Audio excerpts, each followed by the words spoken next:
Hello everyone, ICT virtual classes में आपका बहुत बहुत स्वागत है। तो जैसा कि आप जानते हैं, तो आज हम बात करेंगे अब dual nature of matter and radiation, यानी कि नया चैप्टर हम शुरू कर रहे हैं। Dual nature of matter and radiation,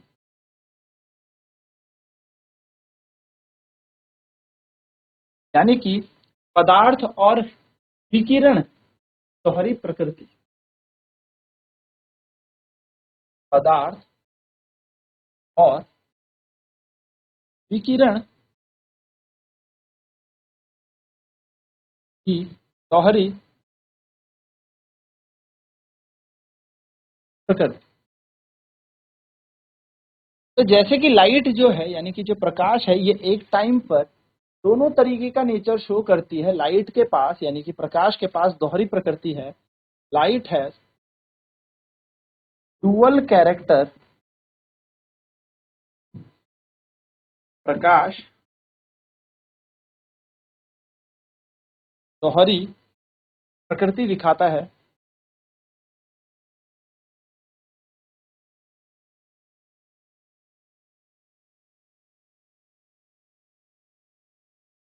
हम कह सकते हैं प्रकाश प्रकाश की दोहरी प्रकृति होती है।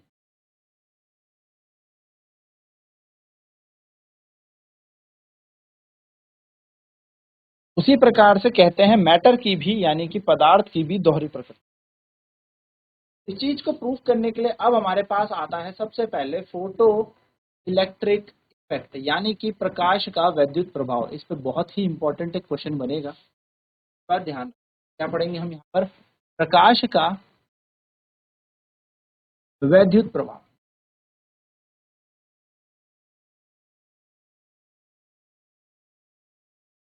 तो कुछ पॉइंट्स यहाँ पर हैं, बड़े इंपॉर्टेंट पॉइंट्स है, याद रखेंगे। तो मान लीजिए यहाँ पर कोई मेटल सरफेस है, कोई धातु है, और इस धातु के ऊपर अगर मैंने डिजायर्ड फ्रीक्वेंसी की, यानी कि आवृत्ति की एक तरंग को यहाँ पर फेंक दिया, यानी कि इसके ऊपर इंसिडेंट किया। लेट अस कंसीडर ये कोई अल्ट्रा वायलेट रेडिएशन है, ये कोई पैरा बैंगनी तरंग है। तो होगा क्या, इस धातु के अंदर से इलेक्ट्रॉनों का उत्सर्जन होने लगेगा। यहाँ से क्या निकलने लगेंगे? इलेक्ट्रॉन निकलने लगेंगे। और इस इलेक्ट्रॉन के उत्सर्जन को हम कहते हैं फोटो इलेक्ट्रॉन का उत्सर्जन होना, यानी कि फोटो इलेक्ट्रॉन निकलना। और इस पूरी प्रक्रिया को हम कहेंगे इलेक्ट्रिक इफेक्ट, क्योंकि इलेक्ट्रॉन निकलेंगे तो इसके अंदर एक धारा प्रवाहित होने लगेगी। क्योंकि इलेक्ट्रॉन यहाँ से एमिट होंगे तो एक करंट निकलने लगेगा, और उस करंट को हम कहते हैं फोटो इलेक्ट्रिक करंट। बात ध्यान में रखिएगा कि अगर हम बात करें when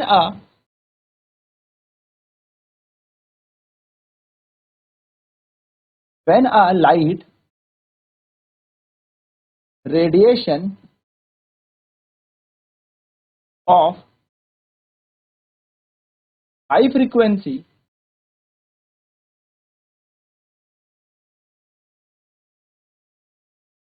is emitted on a metal surface,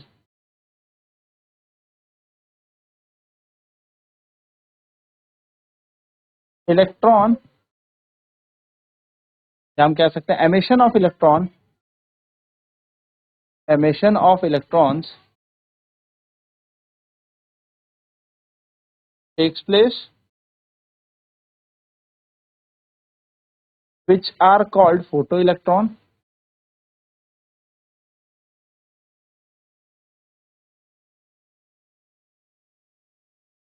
and due to this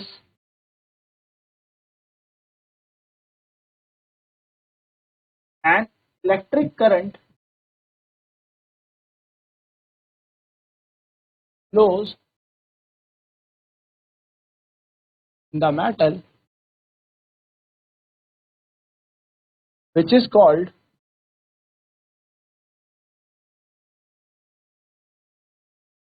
photoelectric current, and the entire phenomena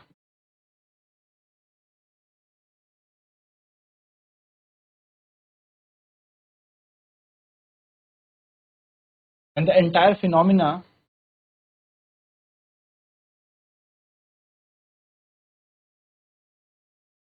is called photo electric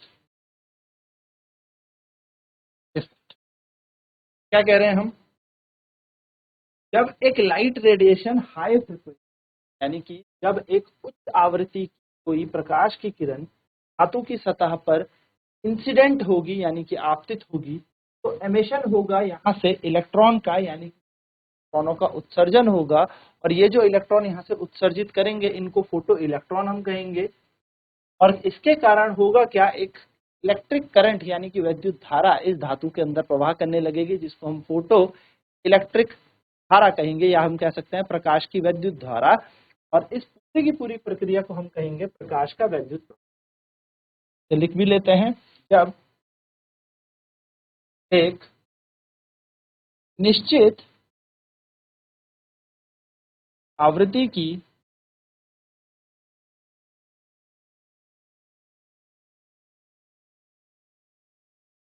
प्रकाश की किरण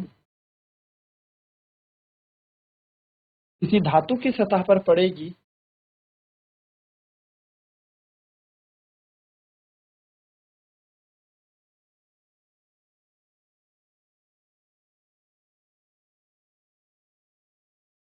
आपतित होती है,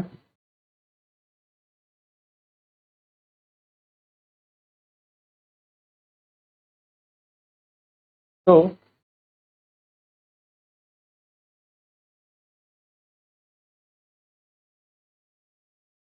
इलेक्ट्रॉन का उत्सर्जन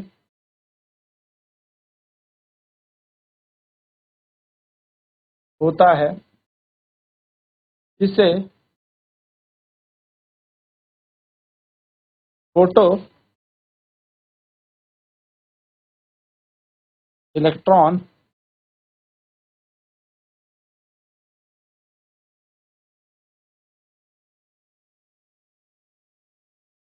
कहते हैं।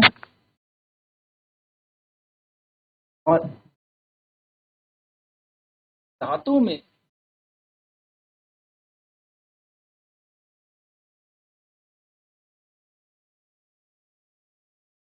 धारा का प्रवाह होता है,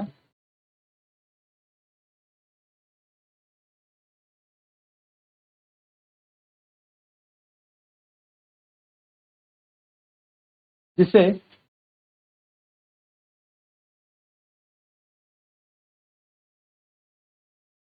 प्रकाश द्वारा धारा कहा जाता है।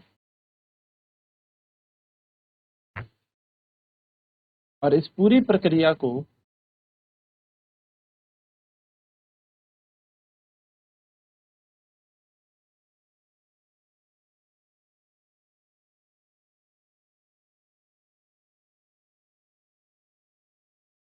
प्रकाश का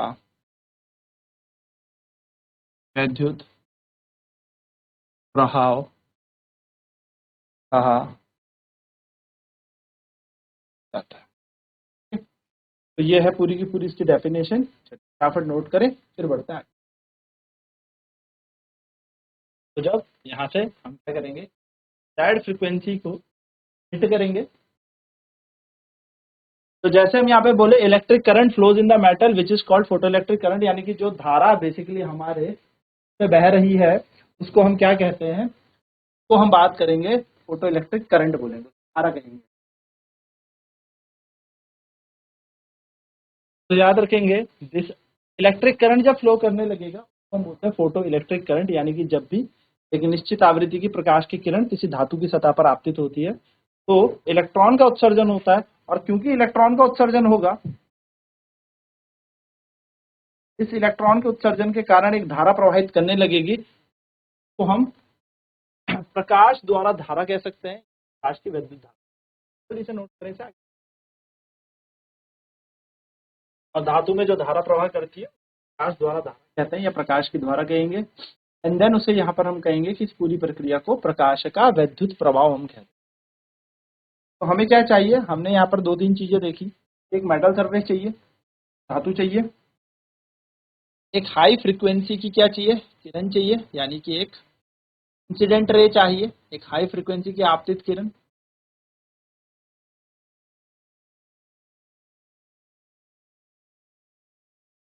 और इसकी एक अल्ट्रा वायलेट वेव इसलिए ले रहा हूँ, यूवी वेव इसलिए ले रहा हूँ, इसकी काफी तो क्या होगा, यहाँ से इलेक्ट्रॉनों का उत्सर्जन हो जाएगा, इलेक्ट्रॉन निकलने लगेंगे।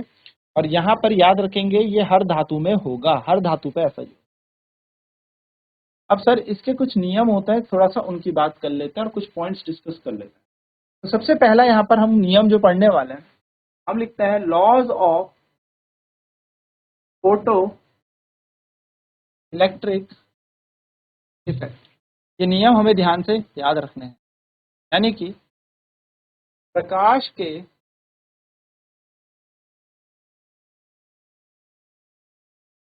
विद्युत प्रभाव के नियम। चलिए सबसे पहला नियम करते हैं। The rate of flow of photo electron, rate of emission of light, rate of emission of photoelectron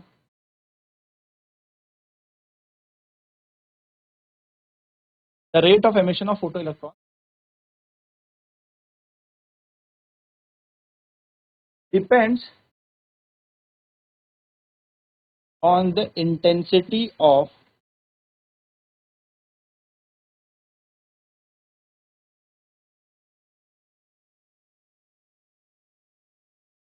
incident ray। हम कह सकते हैं कि on increasing the intensity of incident ray the rate of photo या rate of emission of photoelectron increase। क्या कह सकते हैं, और कि on increasing the intensity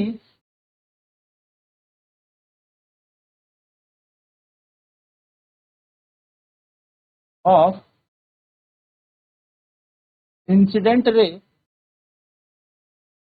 the rate of emission of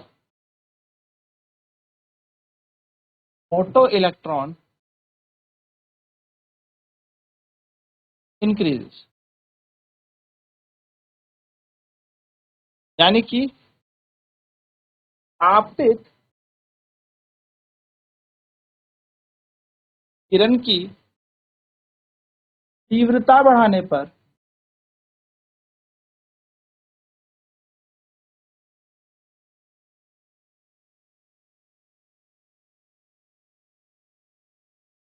photo electron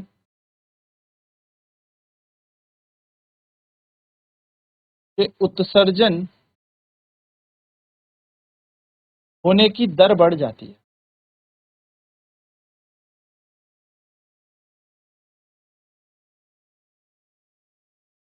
यानी कि तीव्रता क्या होती है, थोड़ा इसको समझ। इंटेंसिटी क्या होती है?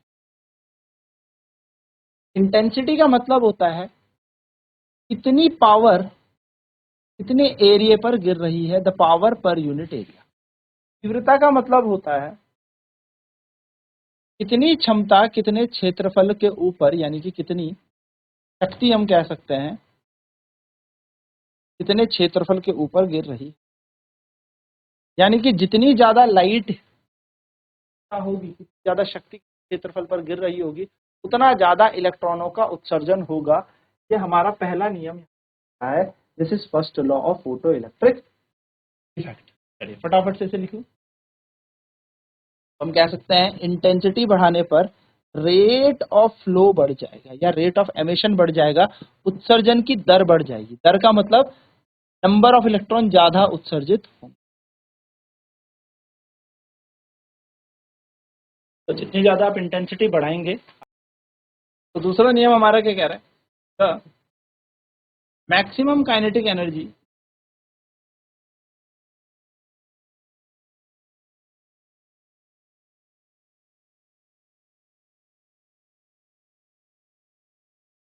Of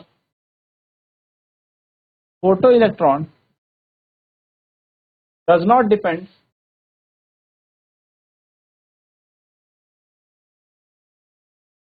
upon the intensity of light.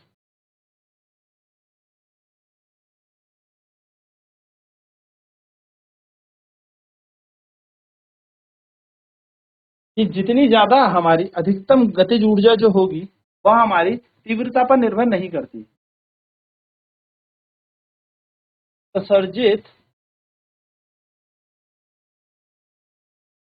Photo electron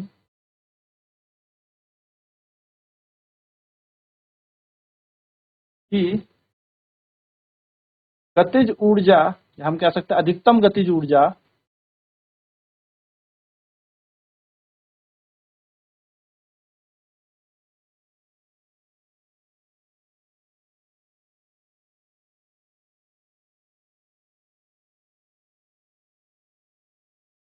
आपतित प्रकाश की तीव्रता पर निर्भर नहीं करती।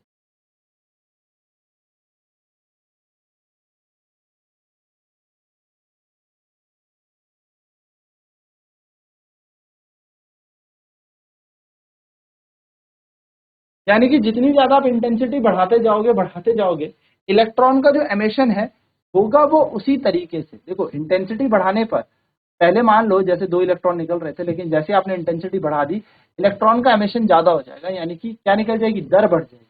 लेकिन जो इनकी एनर्जी होगी एक्साइटेड होने की वो एनर्जी सेम रहेगी। अगर ये 10 जूल ऊर्जा से एक्साइट होकर चल रहे हैं 10 जूल से ही बाहर निकलेंगे। तीव्रता बढ़ाने पर गतिज ऊर्जा पर कोई प्रभाव नहीं पड़ेगा। हम यहाँ पर इसको ये कह सकते हैं कि kinetic energy does not depend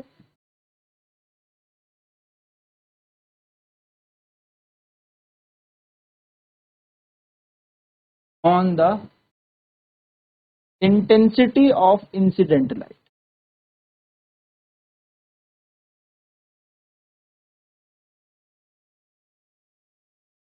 क्या कह रहे हैं,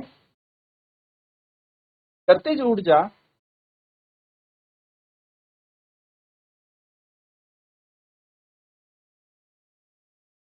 आपतित प्रकाश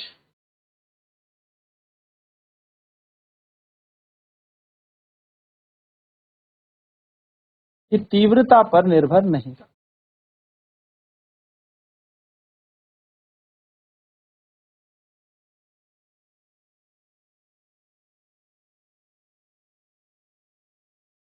चलिए नोट कर लें से भी।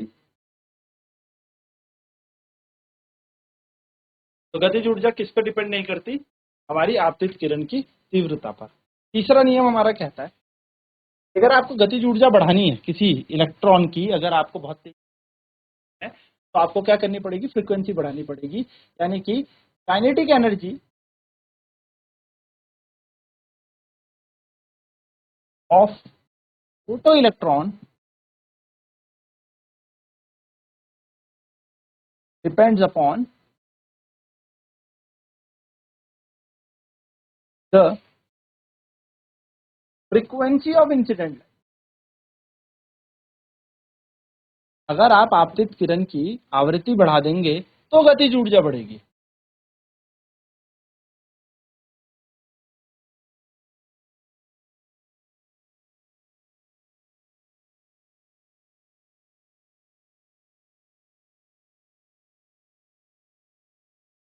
आपतित किरण की आवृत्ति बढ़ाने पर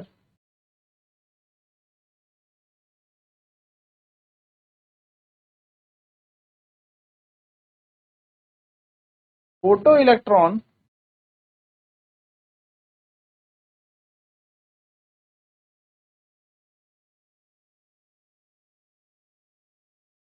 की अधिकतम गतिज ऊर्जा, हम कह सकते हैं गतिज ऊर्जा बढ़ती है।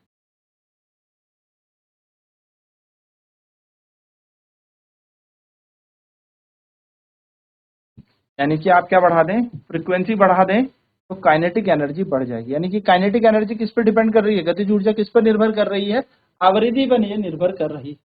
नोट करेंगे थर्ड लॉ।